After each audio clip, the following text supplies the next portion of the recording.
You wanna press. Okay, guys, on today's hobby tip, we're going to be looking at how to make and how to use press molds. So, without further ado, let's get cracking. First thing we're going to need is some green stuff. Oh yes, back of the hand. And what we're going to need some bits that are quite flat, and also have a nice deep detail in them. Now, this method of making press molds is mainly used for reproducing very, very flat pieces, such as orc glyphs and things, you know, like a space marine. You could possibly use space marine shoulder pads and basically just making press reliefs of iconography and things. But these are absolutely perfect for making press molds because, as you can see, they're really, really angular and they've got really, really defined detail in them. So hopefully we should end up with some really perfect looking press molds. So what we're going to do is, first of all, we're going to divide our green stuff up, like so, into two pieces. It also helps if you get a little bit of plastic or polythene or whatever and just lay it down there. And this is what's going to be, I use this because it's easy to peel off, basically, because what we're going to do is we're going to put one down like that, and we're just going to flatten it down. You don't want to make these too deep because then they'll come out too thick and you have to do an awful lot of shaving down, and that's a bit of a ball ache and we don't want to do that. So what we're going to do, we're going to do the other one as well. I'm using quite a lot of green stuff here. I'm probably going a bit overkill on the green stuff actually, but that's because I bought like 36 inches of it off the Troll Trader for like a £5. So I can afford to waste some. So what we're going to do, we're just going to do that, press that down. Now what we're going to do, we're not going to lube these up before we press them down, and there's a reason for that. Now I find when you lube up things before you make press molds out of them, what happens is that they tend to shift and slide and you lose the detail. When it's like this, it sticks and you don't lose any of the detail whatsoever. Well, hopefully we're not going to lose any detail. So what we're going to do is we're just going to take our 2 blobs of green stuff. We're going to get the first orky glyph. Just going to pop it down in there, and all we're going to do is just press into it quite firmly, just so that it goes down. We're going to try and press it down all the way into the green stuff. So essentially, it's poking out at the bottom here. So when we put green stuff into it, it's going to make a nice relief into that hole where that bit once was. And I'm going to do the same with this orc glyph for this fist. Just going to pop that in there, like that. I'm going to give that a good firm pressing down. Now what we're going to do is we're going to leave those, and I'm going to leave these overnight and come back to them. However, in the video it will be like mere seconds have passed. Okay, I'll see you guys. I'll put these over there for safekeeping. I'll see you guys in just a second. So, now that only seconds have passed in the video, it's been reality, it's been overnight, we're going to actually check out our press molds. As you can see there, the plastic did the desired effect, so we can just peel them off.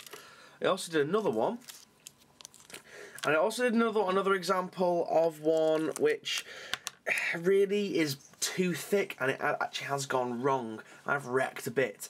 This is an example of what happens when you try and do something that's far too thick for green stuff press molding, like this, orc tire like these are orc treads. Yeah, not only do you waste a lot of green stuff, but you also ruin a perfectly good bit because you can't really pop it out properly.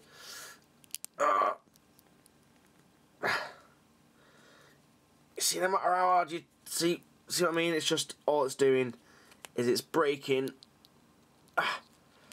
the green stuff, and it's not actually wrecked the bit. Oh well, that's a bit of good news. I thought it was going to destroy the actual piece by bonding with the plastic, but as you can see there, we've got a portion of the detail, but nothing nearly enough as good to press mold. And also, that's a waste of green stuff. That's like what. I got piss, keep dropping it. That's like a good, I can make a good 2-3 awesome looking capes out of that lump of green stuff. So that's fucked as shit. But okay, so what we're going to do, we're going to actually have a look at some of the press molds that we've done. So I'm going to zoom in a little bit, just to for the unveiling process. Now, you really do have to be a little bit careful when teasing them out, because like you saw before with that piece of green stuff, you can get a bit too what should we say, gung-ho with it, and you can actually break the mould. But I'm just going to tease this one out, and it is literally just a case of teasing it out of the mould. There we go. Now, as you can see here, that's actually taken off a bunch of paint. However, the detail has been preserved. Now, I don't normally like doing it with painted stuff, like you say, because the green stuff kind of bonds to it and takes the paint away. Now, I might have to do another one of those, because I'm not happy with it. But what we'll do, we'll put some green stuff in that in a second, and then we'll leave it, and then we'll see what it looks like. We're going to do this one. This one, again, had paint on it. It's always good to leave a little bit sticking out, because then you can literally grab it by that bit and pull it out that way. Now, as you can see here, this is not going to work because these bits are too close together, and I've gone in too gung-ho and I've wrecked it. And to be fair, that isn't a particularly good press mould either, so that will go in the pile of shit. We're going to do this now. These should be alright because these don't have any paint on and are quite flat. So I'm just going to try and pop the fucker out. There we go. There's a bit of shit in there. Did that even work? Yeah, it looks like it. Now, your press molds will always look a bit on the dodgy side until you put green stuff in them and actually try them out. So let's just try to do this last one. Oh, that's coming out like a dream. No, it's not. No, it's not. Let's just tease it a little bit. Because as you can see here, the green stuff is pushed through. Sometimes it's a good idea to just get something and just poke it out. So we'll get this little pokey here, this little sculpting tool. Just try and tease it a little bit more, because what we really want to do, we actually want to keep this here. Oh, fuck's sake. See, this can be a hazard of press moulding. And it's also very difficult to do this through a camera. So I'm just bending the actual bit now, which isn't going to give me the desired effect. Oh, there we go. That's alright, I suppose. Again, there we go. I'll add a bit of texture. But see, as you can see there, the green stuff's actually stuck in his eye, which is not the desired effect, what I wanted. But what we're going to do with these three press moulds is we're going to fill them with green stuff and see how things go. So what I'm going to do, I'm going to mix some green stuff and yeah, join us back in a second. So now that I have some green stuff mixed here, what we're going to do is we're going to let the camera focus and we're going to apply them to the press moulds that we've made.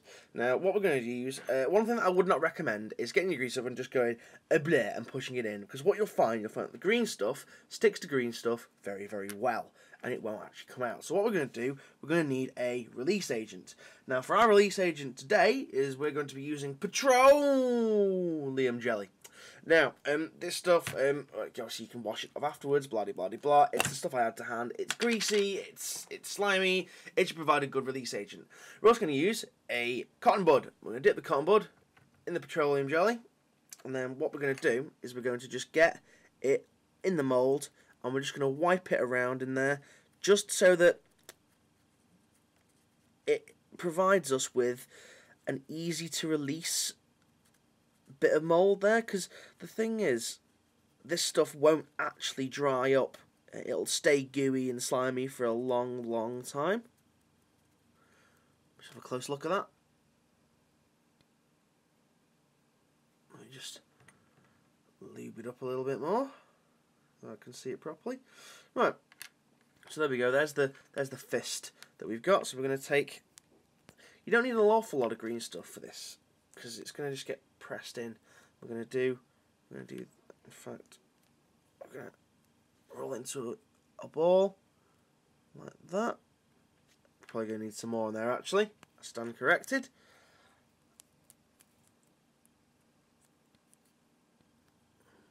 And then we're just going to press it in like that. Now I'm going to show you this, guys, because it's actually stuck to my finger. What the petroleum jelly actually allows you to do is peel it off really easily. And if you look, boom, look at that. That is what you're going to get. And when that dries, you'll be able to make a nice reproduction piece, trim it all down, tidy it up, and boom, jobs are good in. But what we're going to do is we're actually going to just wipe away some of that petroleum jelly just on my pants.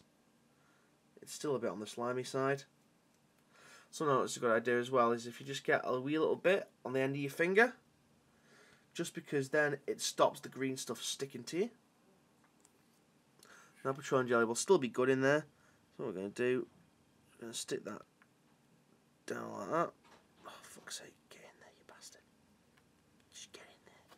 Then we're going to use the finger, because it's got petroleum jelly on it, and that should actually stop our finger, there we go, from sticking. Then what we're going to do is we're going to leave that to dry, and we're going to do it on the other ones. So join me again in a little while when obviously this is dried, and we'll see the results of our efforts. Okie dokie, guys. So now that it's been another day, it's a new dawn, it's a new day, yeah.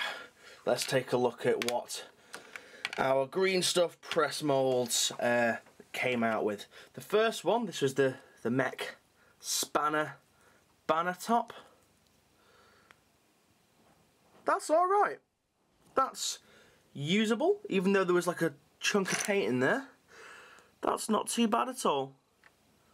I'll be comfortable using that. Obviously what you do, the nice thing about the orc glyphs and stuff is you trim it down so it's all angular again, so that worked out pretty well. Let's have a look at the fist. Pry it open. Oh, that came out lovely as well. Look at that, that's brilliant. Again, trim it off, shave the back down, job's good. Let's look at the horned skull thing. Oh, it came away really easily. That could have been better. That could probably do with a bit of tidying up and then sorted. Yeah, I'm happy with that. Okay, so there you have it, guys. Green stuff press molds. Really easy to make. And yeah, they do the job if you want to replicate little glyphs and things and flat objects, which is pretty damn decent. I also made a couple more of the fist ones because I had two of the fists lying about because I just really like the symbol. I think I might use that predominantly in my orc army. Ah, cavati. There we go. There's another fisty fist. And if I can get this one out open as well. I do hate the risk of splitting. There we go. Boom shakalaka. There we go.